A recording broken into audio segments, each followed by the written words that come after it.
Jensen Huang is the king of AI.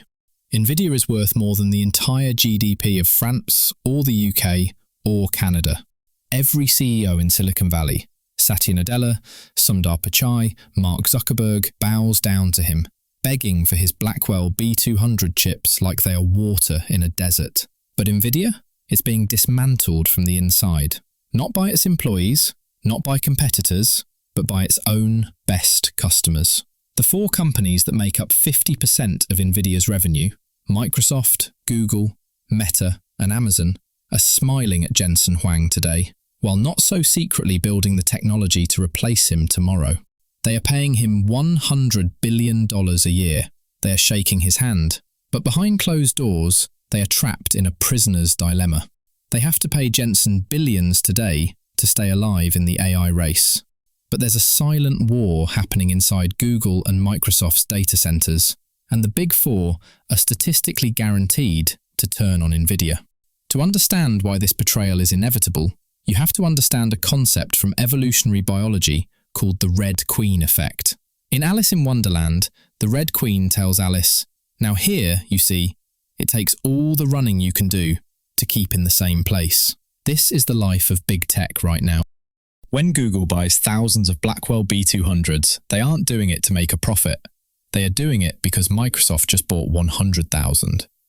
If Google stops buying, they don't just save money, they lose the perception of being an AI leader. Their stock gets hit, their engineers quit, so they must buy. They have to pay Jensen's AI tax just to stay alive. Nvidia knows this. That's why they can charge $40,000 for a chip that costs a fraction of that to make. It is essentially extortion even after accounting for all the CapEx. And the Big Four are paying it, for now. But history tells us one thing about extortion. Eventually, the victim flips the table. While Satya Nadella goes on TV and calls his partnership with Nvidia the most important in history, his engineers are quietly building the fatal blow. It's called vertical integration.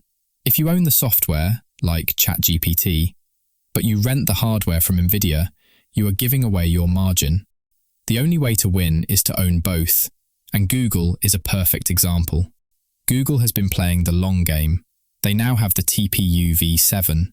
Unlike Nvidia's general-purpose GPUs, which are like Swiss Army knives trying to do everything, the TPU is a scalpel. It is designed for one thing: transformers. Google is already running a significant amount of YouTube, search, and Waymo on these chips. They don't need Nvidia for their core business. They only buy B200s to sell to you on Google Cloud because their customers value that a lot. Then there is Microsoft's Maya 100. Satya Nadella didn't just build a chip, he redesigned the entire server rack to fit it. In Microsoft's case, they built a custom liquid cooling system called Sidekick that fits only the Maya chip and caters to its high power consumption. You don't redesign your data centers for a chip you plan to cancel. Amazon has Trainium 3, which they claim is 4 times faster and more efficient than its predecessor. Meta has the MTIA. Mark Zuckerberg is currently sitting on a stockpile of 350,000 H100s, chips that are already obsolete compared to the new Blackwells. At $25,000 to $30,000 a pop, that's a $10 billion depreciating asset on your balance sheet. Do you think he wants to write that check again next year? No. He is using Nvidia to train Llama 4, while his engineers rush to get MTIA ready for Llama 5. The threat isn't that these chips are faster than Nvidia. They don't have to be. They just have to be good enough. If Microsoft's chip is 20% slower but 50% cheaper, Nvidia loses the contract. And right now, for the first time in AI's young history, good enough is arriving. Now the Nvidia bulls will scream, "But CUDA, no one can leave Nvidia because their software is a moat." For 15 years that was true. CUDA was the dominant language/platform for AI. But the Big Four know that building chips is not enough, because that's still tactical. The real strategy play is to build a new language around it that reduces friction. Enter the likes of PyTorch and OpenAI Triton. These are open source software layers that sit above the chip. They act like a universal translator. They allow a developer to write code once and run it on an Nvidia chip, an AMD chip, or a Microsoft chip without changing a single line. This is the Android moment for AI chips. Before Android, you had to write code specifically for every phone. It was a nightmare. Then Android came along and standardized it. Triton is doing the same thing to GPUs. It is commoditizing the hardware. And when hardware becomes a commodity, profit margins crash from 70% to 20%. We saw this movie before with Intel. Intel had the best chips. They had the monopoly. But eventually the software became agnostic. And now Intel is fighting for survival and government handouts. The Big Four are rewriting the rules of code specifically to break Nvidia's lock.